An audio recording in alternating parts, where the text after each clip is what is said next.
আসসালামু আলাইকুম রহমতুল্লাহি ওবরাকাতু। সম্মানিত ভিউয়ার্স, সকলে কেমন আছেন? আশা করি মহান আল্লাহ তাআলার রহমতে আপনারা সকলে ভালো আছেন। আমিও আপনাদের দোয়ায় আল্লাহ পাকের রহমতে ভালো আছি, আলহামদুলিল্লাহ। সকলকে জানাই পবিত্র মাহে রমজানের শুভেচ্ছা এবং মোবারকবাদ। আজকে একটি আমল নিয়ে হাজির হলাম।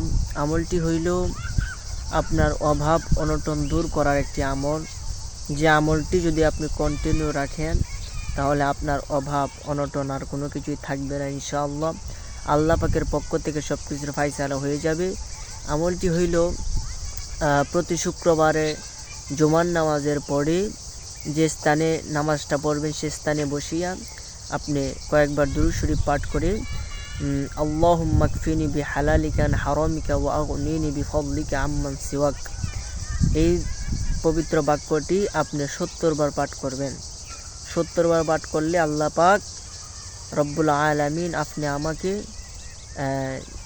অভাব অনটন থেকে দূরে রাখবেন। আমাদের প্রতি আল্লাহ সদয় হবেন এবং আমাদেরকে অসংখ্য রিজিক দান করবেন।